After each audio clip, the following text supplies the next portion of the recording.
이번에는 섹터 얘기입니다.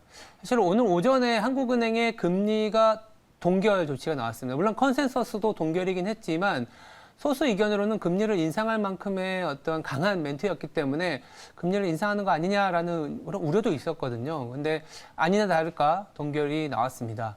대외 변수를 많이 지적을 했습니다. 아시는 것처럼 중국의 헝다라든지 뭐 전력 문제, 미국 같은 경우에는 부채 한도 협상이라든지 테이퍼링, 유럽의 에너지, 더불어서 한국은 가계부채까지 진짜 난제한 문제들이 많기 때문에 동결을 했는데 지난 주말에 저희가 예고해드린 것처럼 다시 한번 전체적인 그림과 시장 전략을 짜야 될 때입니다. 그래서 리서치 센터장 모시고 자세한 얘기 나눠보도록 하겠습니다.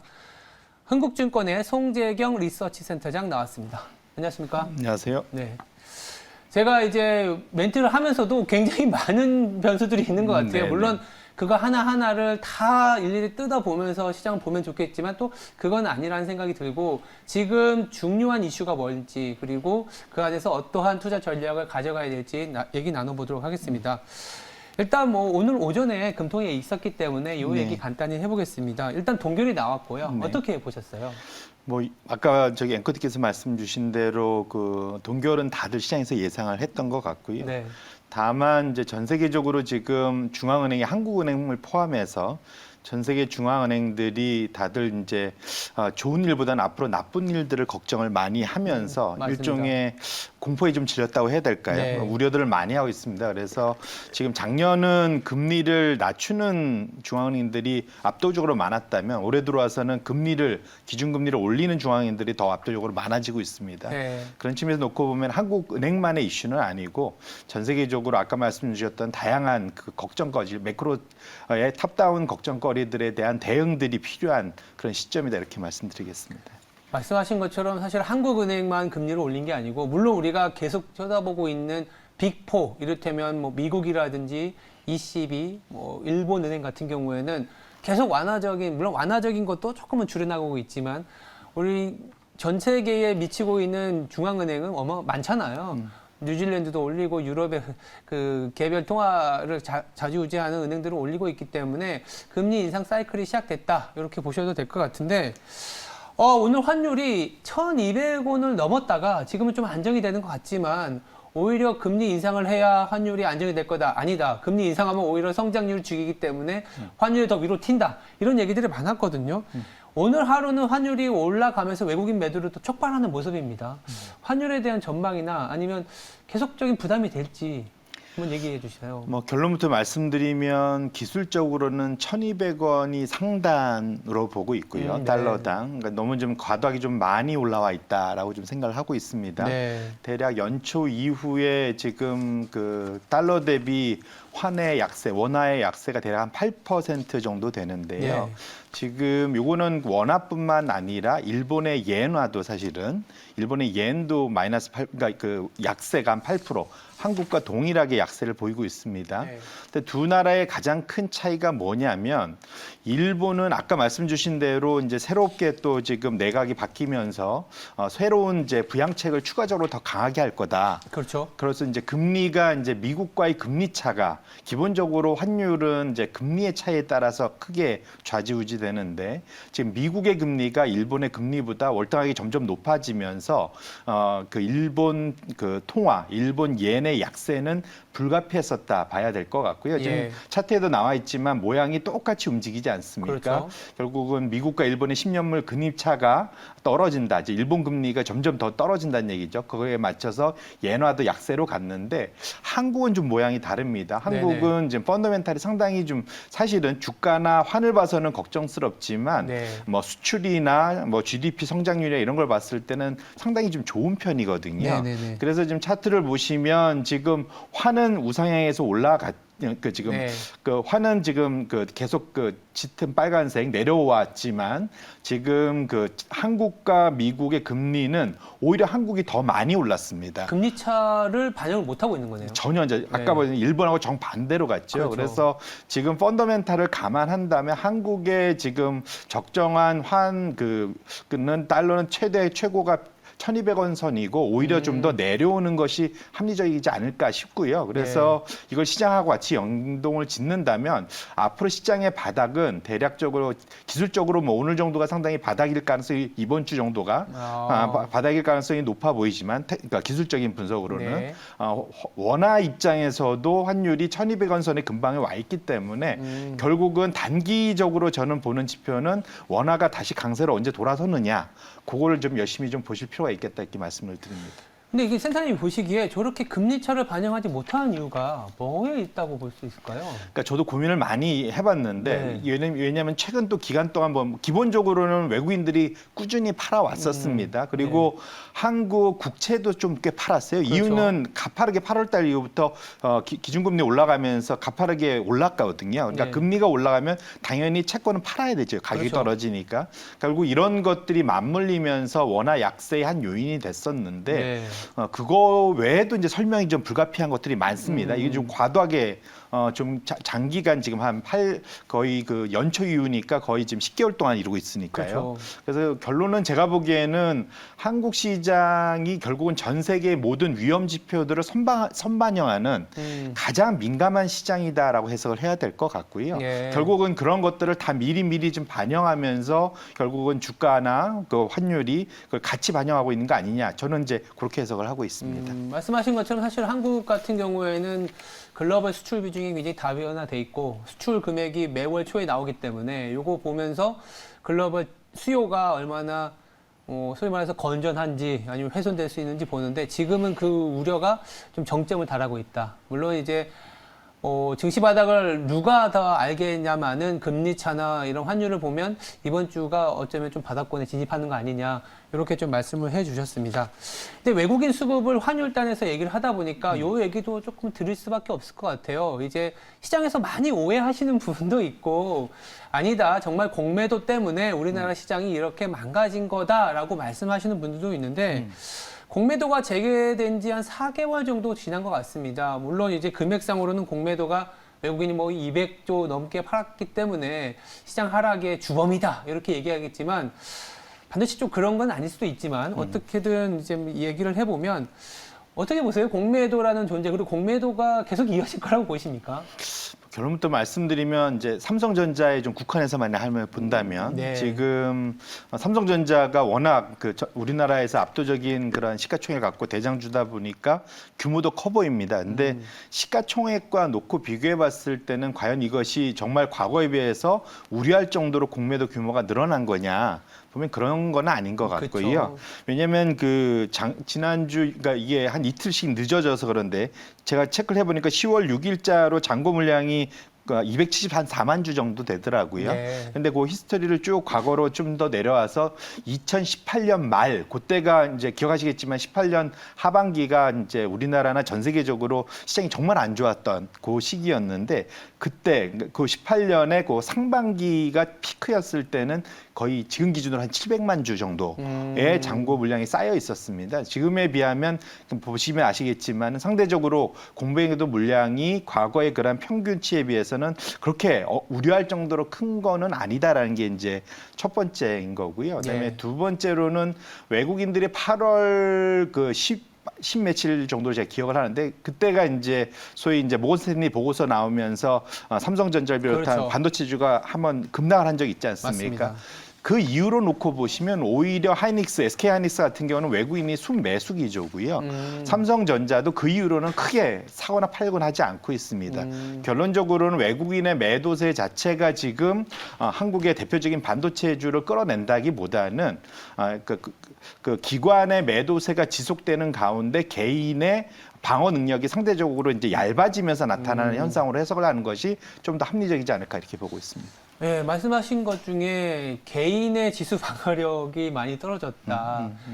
저희가 금통위를 얘기하는 이유 중에 하나도 비용적인 측면이지 않습니까? 그래서 뉴스를 보니까 올해가 또 반대 매매가 생각보다 많이 이루어졌다고 하더라고요. 신용융자가 24조 원이 조금 있으면 깨질 것 같은데 개인의 뭐 주린이라고도 하는데 개인의 매수 참여 줄어들 것 같지 않으세요? 기본적으로 이제 작년 한 해 동안 워낙 그 성공 경험들이 처음에 소위 이제 참여하신 분들이 많으면서 어찌 보면은 좀 과도한 자신감을 예. 갖고 오래 임하다가 보니까 올해 시장에서 상당히 많은 곤란을 겪고 계신 거라고 저는 생각을 하고 있고요. 네. 이제 어찌 보면 이제 올해 이것을 상당히 이제 교훈으로 좀 그러니까 아예 이제 주식하지 말자 이게 아니라 그렇죠. 예, 시장이란 거는 상당히 늘 좋기만 어렵고 늘 또 안 좋기만도 어렵습니다. 네. 그래서 그런 것들이 늘 일상화된다는 걸 알고 일단은 접근하셔야 될 것 같고요. 네. 저기 개인 투자자들한테 꼭 늘 제가 계속 말씀드리는 거는 비투는 절대 금물이다. 그렇죠. 왜냐하면 이렇게 하락장일 때 빚내서 투자한 거는 결국은 아까 말씀드린 대로 참다 결국은 반대 매매를 당하거나 못 견디는 결국은 반대 매매를 딴 게 아니라 빌려서 했기 때문에 만기가 있기 때문에 그렇습니다. 그렇죠. 근데 주식의 최대 장점은 만기가 없는 거거든요. 만기가 없는 투자를 만기가 있게 스스로 끊어간다는 건 단기에 많은 수익을 내기 위해서 그만큼 리스크를 갖고 가는 거기 때문에 정말로 그건 지양하시고 늘 얘기하듯이 묻어둘 수 있을 정도로 긴 투자를 할 수 있는 자금을 자기에 맞는 수준에 맞춰서 투자하시는 게 꼭 필요하겠다 말씀드립니다. 좋은 말씀 하신 것 같아요. 만기가 없는 제품을 만기를 갖고 가면서 자기의 운시는 폭을 줄이는 거는 조금은 투자 기대 수익률을 낮추는 요인이다. 이렇게 얘기하신 것 같고요. 그리고 이번 주에 좀 중요한 지표들이 좀 많이 발표됩니다. 최근에 이제 인플레이션이 워낙 시장을 짓누르고 있기 때문에 스태그플레이션까지 얘기가 나오고 있는데 어떻게 보세요? 일단 물가 지표도 발표되고 스태그플레이션에 대한 얘기 다시 한번 부탁드립니다. 상당히 이제 걱정할 만하고요. 네. 모양도 되게 좀 안 좋습니다. 그렇습니다. 일단 이번 주 목요일 전후로 이제 발표될 미국의 이제 소비자 물가, 생산자 물가가 상당히 높을 거라고 예상이 됩니다. 그렇죠. 소비자 물가는 전월하고 같게 5.3% 정도 여전히 높게 상당히 나타날 것 같고요. 네. 생산자 물가는 8.7% 전보다 훨씬 더 높아지는 거죠. 그래서 상당히 좀 이제 우려스러운 상황이 된다 보고 있고 네. 반면에 이제 애틀란타 연은의 GDP 나우라는 이제 그 매일 이제 업데이트해주는 그러한 그 소위 GDP 그 경제 미국의 성장치, 뭐 예측치. 예 경제 성장률에 대한 그러한 이제 소위 이제 고빈도 네. 데이터를 활용한 건데 물론 이제 공식 데이터는 아닙니다. 그렇죠. 하지만 지금 사실은 8월 말에는 5, 6%대 3분기를 연율화했을 때 5%에서 6%의 경제 성장률을 예측을 했는데 그게 9월 초에는 3% 후반대 지금은 이게 2%까지 지금 내려와 있습니다. 그만큼 가파르게 지금 내려와 있는 상태이기 때문에 예. 물가는 고공행진, 성장률은 상당히 아래로 꺼지는 전형적인 이제 사실은 모양은 스태그플레이션, 물가 오르고 성장이 저조한 그렇죠. 이제 이런 상태가 가는 거기 때문에 걱정이고 여기에 추가해서 에너지 가격, 결국은 천연가스 가격, 석탄 가격, 이제는 이제 유가까지 같이 올라가면서 내년도에 대한 물가에 대한 걱정이 좀 더 이제 강화되는 것들이 스태그플레이션에 대한 우려를 계속 가져올 수밖에 없는 상황이다 이렇게 말씀드리겠습니다. 스태그플레이션이라는 게 참 채권도 안 되고 주식도 안 되는 장이거든요. 이게 원래는 굉장히 안 좋은 장인데 저도 이제 레포트를 몇 개 읽다 보니까 이게 버블이 꺼지고 급박하게 이제 어떤 경기 회복이 되고 나서 2004년인가 5년에도 이런 스태그플레이션에 대한 고민이 있다고 하더라고요. 그러다 2006년에 조금은 공급 문제가 해결이 되면서 자연스럽게 아시는 것처럼 뭐 빅 랠리가 2007년까지 이어졌는데 그렇게 될지 안 될지는 당장 이번 주에 뭐 미국도 말씀하셨지만 중국의 또 PPI 생산자 물가가 10% 넘게 나오기 때문에 그 우려는 조금은 더 계속될 수 있다라는 생각이 있고요. 이렇게 인플레이션 우려가 뭐 장기화까지는 아니더라도 이미 우리 앞에 와 있기 때문에 이에 따르는 투자 전략이 좀 필요할 것 같습니다. 그때는 이제 인플레이션, 이제 사실은 아까 말씀드린 스태그플레이션에 이제 제가 마지막 그래서 진짜 올 거냐에 대한 이제는 말씀은 안 드렸는데 네. 결론적으로는 이전보다는 적어도 에너지 가격발 사실 스태그플레이션은 올 가능성이 좀 낮다 말씀을 드리고 싶은데 이제 이유는 뭐냐면 전 세계 GDP에서 에너지 소비가 차지하는 비중이 이전보다 많이 내려왔습니다. 아, 네. 그러니까 GDP는 많이 커졌는데 에너지 가격이 상당히 낮게 유지가 되면서 이제 소비량이 많이 줄었거든요. 이제 그렇죠. 퍼센테이지로 말씀드리자면 스태그플레이션이 본격화됐었던 70년대에는 전체 세계 GDP에서 에너지 소비가 대략 한 10% 초반까지 와 있었었고요. 그다음에 이것이 쭉 빠졌다가 이제 다시 올라갔던 게 기억하시겠지만 2008년도 4월이 그 브렌트유 기준으로 140불대까지 네. 올라갔었지 않습니까? 그 시점대가 대략 한 전체 GDP에서 한 8% 정도까지 올라와 있었거든요. 근데 지금 이것이 많이 내려와서 지금 한 4% 언저리에서 지금 움직이고 있습니다. 그러니까 전보다는 절반내 와 있는 거죠. 그래서 그 뭐 JP 모건 같은 데서도 주말에 발표된 것이 지금 저기 WTI 기준 한 130불 정도 가도 뭐 그렇게 침체가 올 가능성은 없다라고 얘기하는 이유가 이제 여기에 있다 보시면 좋을 것 같고요. 지금 WTI 80불 넘었고 브렌트도 이제 185불대 넘어가서 이제 100불을 향하고 있는데 100불대의 가능성 충분히 높습니다. 하지만 그걸로 경기 침체에 바로 돌입한다까지 우려할 정도는 아직은 아니다. 이렇게 말씀을 드리도록 하겠습니다. 굉장히 흥미로운 데이터인 것 같아요. GDP 대비 에너지의 비중에 대한 얘기 10%에서 4%까지 떨어졌다는 거. 그만큼 에너지 효율도나 에너지를 활용하는 어떤 뭐랄까요, 뭐 집적도 이런 게 굉장히 높아졌기 때문에 충격이 없진 않겠지만 뭐 스태그플레이션 장기적인 미국이 그때 15년간의 박스권이었는데 그렇게까지 볼 정도는 아니다라는 얘기를 해주셨고요.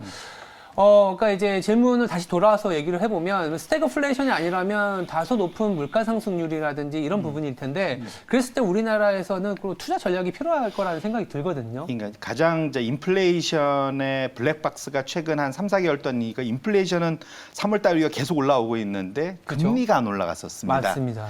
그러니까 사실은 그 둘의 그런 링크가 왜 깨졌는지에 대한 고민이 상당히 많았는데 결국은 그것이 다시 링크가 형성이 되면서 최근 들어서 이제 결국은 미국의 10년물 국채 금리 기준으로 1.6%가 넘어가면서 3월 달 고점 수준까지 이제 가파르게 올라와 있는 상태고요.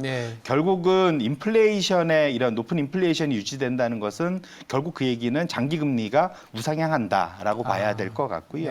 그렇게 놓고 보신다면 포트폴리오 자체가 지금 제 저금리 낮은 금리에서 성장주 위주로 포트폴리오가 대부분 짜져 있으실 텐데 그런 포트폴리오가 앞으로는 상당히 좀 고전할 수밖에 없는 상황. 정확히 잘 기억을 떠올리시면 올해 1, 4분기 때 일어났던 일들을 고스란히 떠올리시면 될 것 같아요.